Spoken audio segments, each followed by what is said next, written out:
تو ایک شرط پر مان لوں گا کہ میں آپ کے سامنے ایک ایسی گٹھلی لے کر آیا ہوں، ایک ایسا بیج لے کر آیا ہوں جو کھجور کا بیج ہے، آپ کے حوالے کر رہا ہوں، اور اس کو آپ اپنے ہاتھوں سے بوئیں اور کل صبح تک اس بیج سے جھاڑوں کو اگا کر دکھائیں۔ دنیا کا کوئی ایسا ٹیکنالوجی نہیں ہے، دنیا کا کوئی ایسا سائنس نہیں ہے، دنیا کی ایسی کوئی طاقت نہیں ہے جو آج بیج کو بوئے اور کل تک جو ہے پھلوں کو اگا کر دکھا دے۔ میرے آقا کو آزمایا جا رہا ہے، میرے آقا کو جو ہے میرے آقا کی آزمائش کی جا رہی ہے کہ اگر آپ کو میں اگر نبی مان لوں گا تو اس شرط کو مان لوں گا، ایک بیج آپ کو دے رہا ہوں، آپ اپنے ہاتھوں سے اس کو زمین میں بوئیں گے اور کل صبح تک اس سے جھاڑوں کو اگائیں گے اور اس پر پھل بھی آ جائیں گے۔ مگر میرے دوستوں، حضور نے اپنے آپ پر نظر نہیں کیا، حضور کی نظر اللہ کی ذات پر تھی، حضور کی نگاہ اللہ کی ذات پر تھی۔ حضور نے اپنے ہاتھوں سے بیج بویا۔ یہ ہاتھ معمولی ہاتھ نہیں، اس ہاتھ پر اللہ کی ذات ہوتی ہے۔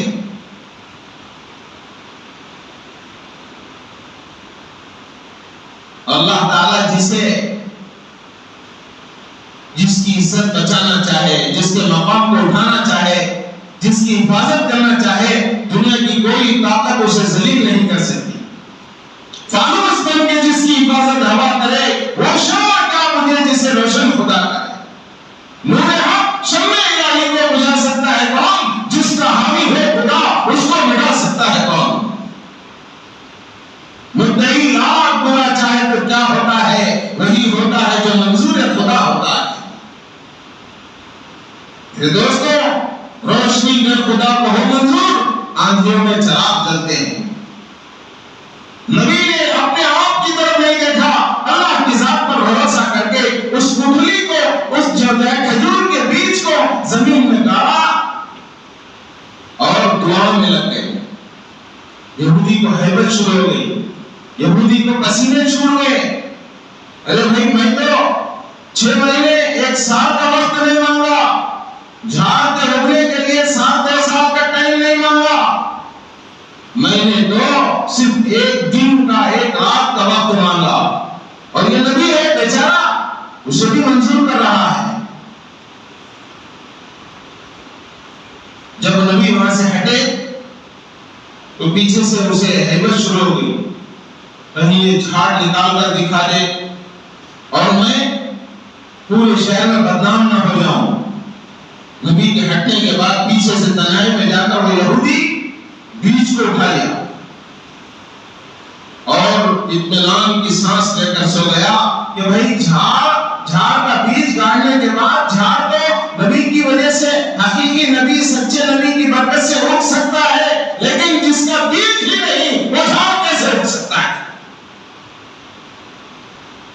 میرے دوستو، اطمینان کے ساتھ وہ سویا ہوا ہے، نبی ہے کہ اللہ کی ذات پر نظر رکھے ہوئے اللہ کے دربار میں ہاتھ اٹھائے دعا میں لگے رہے۔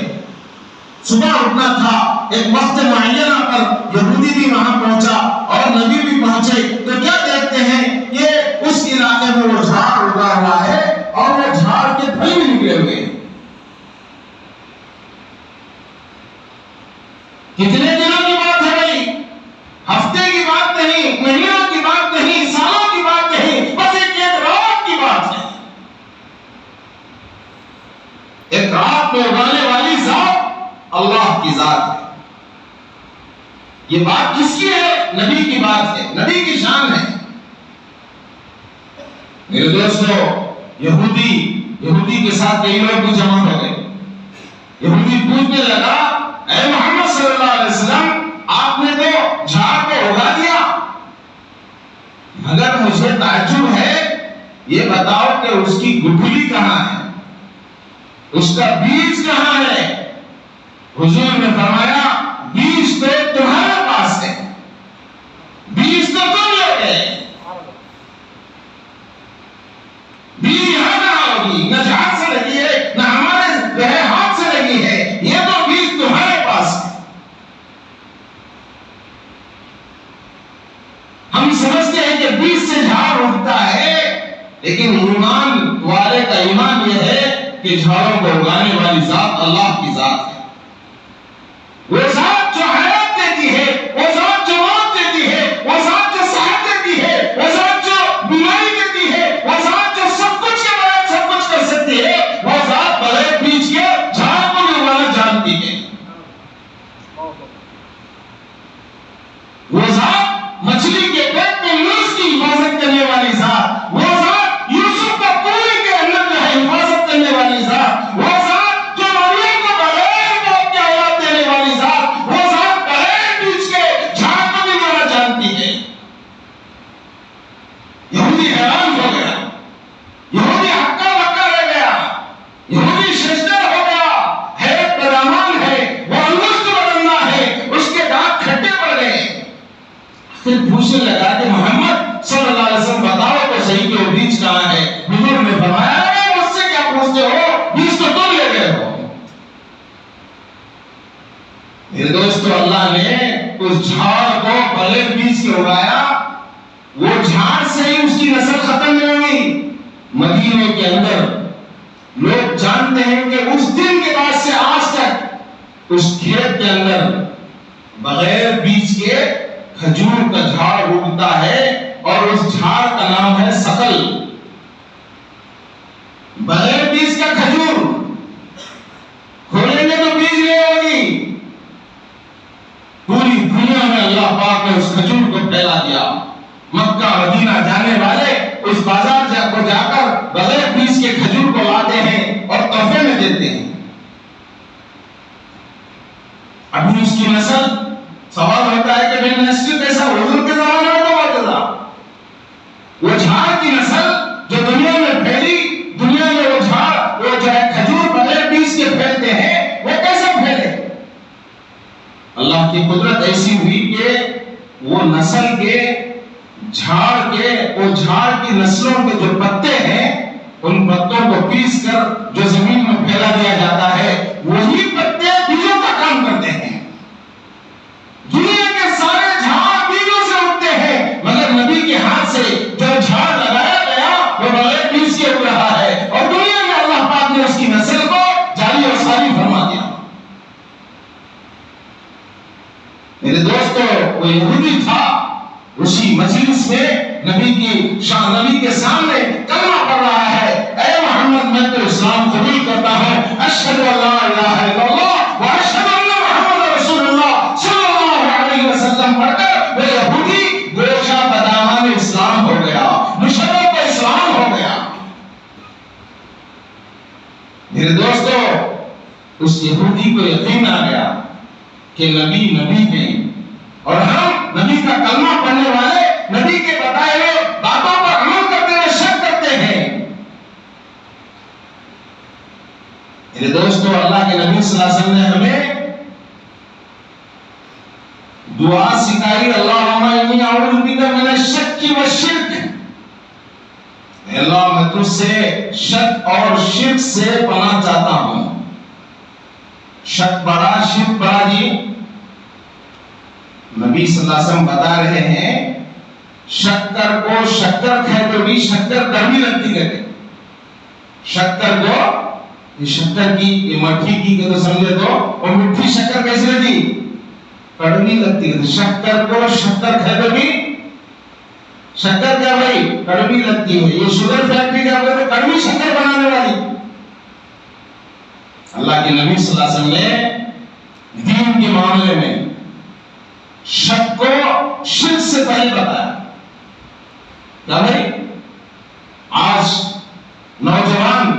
نوجوانوں کے سامنے ایسی باتیں آ رہی ہیں کہ وہ قرآن پر شک کرنے لگے، حدیث پر شک کرنے لگے، نبی کی سنتوں پر شک کرنے لگے۔ میرے دوستو، اگر کوئی نوجوان، کوئی مرد ہو، کوئی عورت اگر شک کے ساتھ سوئے تو اس کا ایمان خراب ہو جاتا ہے۔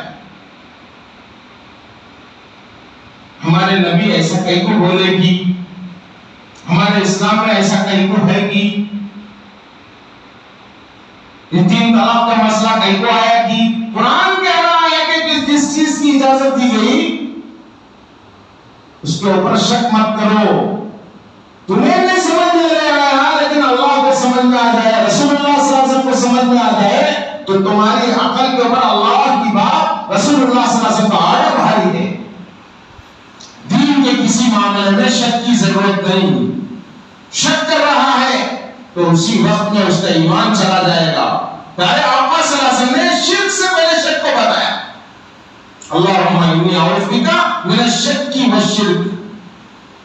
اے اللہ تو وہ ہمیں بچا لے, امت کو بچا لے شک اور شرک سے. شک جب بدلتا ہے تو شرک بن جاتا ہے. شرک سے بڑھ کر دنیا میں اور کوئی گناہ نہیں, لیکن شرک سے بڑھ کر اور کوئی بڑا گناہ ہے وہ شک ہے. اللہ کی ذات پر شک, نبی کی ذات پر شک, اللہ کی باتوں پر شک, نبی کی باتوں پر شک, قرآن پہ شک. میرے آقا نے فرما دیا تو سچی بات ہے, اللہ نے فرما دیا تو یہ بات سچی ہے, میرے علماء کرام نے فرما دیا تو یہ بات سچی ہے. یہی ایمان ہمیں جنت تک لے جائے گا. ورنہ یہ شک دین کی باتوں پر, ایمان کی باتوں پر ہمیں جنت سے نکال کر جہنم نصیب کر دے گا. اللہ تعالیٰ سے میں دعا کرتا ہوں اللہ تبارک تعالیٰ ہمیں شک اور شرک سے حفاظت نصیب فرمائے. نبی کی بتائی ہوئی ایک ایک بات پر عمل کرنا نصیب فرمائے. بے عمل بھی ہو تو جذبات سے کیا ہوتا ہے, کھیت بنجر ہو تو برسات سے کیا ہوتا ہے. عمل سے زندگی بنتی ہے, جنت بھی جہنم بھی. یہ خاکی اپنی فطرت میں نہ نوری ہے نہ ناری ہے. جہنم اور جنت کی بکنگ آفس ہے یہ دنیا. عمل دے کر ٹکٹ لے لو جہاں جانے کی خواہش ہے. جیسی کرنی ویسی بھرنی, نامہ لے تو کر کے دیکھ. جنت بھی ہے دوزخ بھی ہے, نامہ لے تو مر کے دیکھ. میرے دوستو رجب کا مبارک مہینہ ہے, سامنے شعبان آ رہا ہے, اس کے بعد رمضان آ رہا ہے. ابھی سے ہمیں قرآن پر, حدیث پر, اللہ کی ذات پر, نبی کی باتوں پر یقین کرتے ہوئے رمضان کی سچی پکی تیاری شروع کر دینی چاہیے. کریں گے انشاءاللہ. اللہ مجھے آپ سب کو عمل کی توفیق عطا فرمائے. وآخر دعوانا الحمدللہ رب العالمین.